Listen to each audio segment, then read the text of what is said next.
Hey guys, my name is Spencer Coffman. Thank you for watching the Deception Tips videos. They're all about teaching you how to read people and detect deception so that you will be able to tell if someone is lying to you.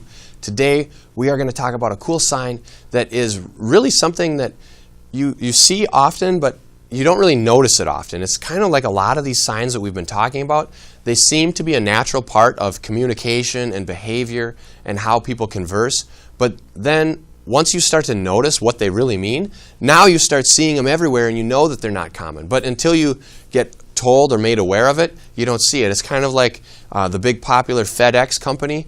If you look at their logo, it says FedEx. However, if you look closely, there's an arrow there. Once you're made aware of that arrow, now every time you look at the FedEx, boom, that arrow is going to stand out big time. So similar to all of these deception tips, you don't really notice them at first. Once you're made aware of them, now you start to see them all over the place. So here it is, deception tip number 40. When telling lies, people may curl up in an effort to take as little space as possible. Now, there is something here that is kind of a two-factor lie. So when people are telling a lie, they try to curl up. Why? Why do they try to curl up? Well, as we've said before, the body is a tremendous indicator of deception and leakage. So if they curl up, now there's less for you to see. So if I'm standing like this and I'm wide, I'm broad, you can see a lot of what's going on my body. But if I go like this and fold my arms even, which we talked about way back in video number 1, when you fold your arms, now you can see less of my body. You can't see my fingers, you can't see my hands. I don't do any hand gestures. You're kind of like, what's going on? You're just kind of like a statue talking. Is something wrong? But if I go even further and curl up and turn away, now you can only see a portion of my body. It's less and less and less. Whereas if people are confident, they tend to stand up. They stand up straight. They have good posture. They dominate that space they occupy. Go to any like business meetings where you have a board meeting at a table and notice how people compete for the table space. They put out they've got their binder and they open up their briefcase and they pull out some papers and their pens and this and that. And sometimes if it's a big formal meeting, they've even got stacks of brochures and paper and business cards and maybe their little flags or whatever.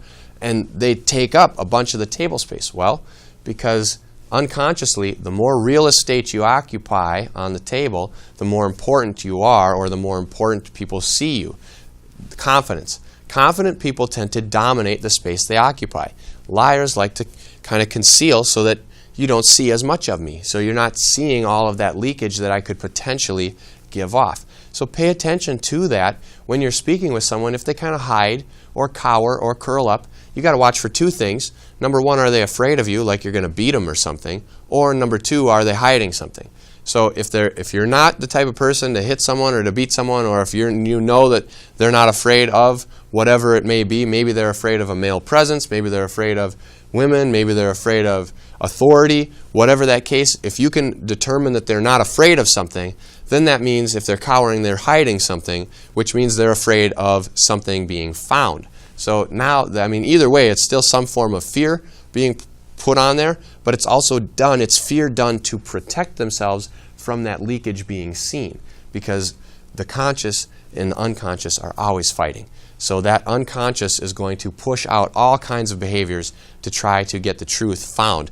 And shrinkage may be one of those behaviors. It's a form of leakage that it kind of pacifies the conscious. The conscious is saying like, all right, if I can tell this lie and get it out without the unconscious knowing, then that's great. And the unconscious says, well, I'll one-up you.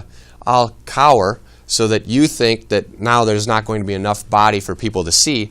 However, in doing that, that is also a sign of leakage. So then the unconscious one-ups the conscious, and both of them are, for a moment, at peace, if you will.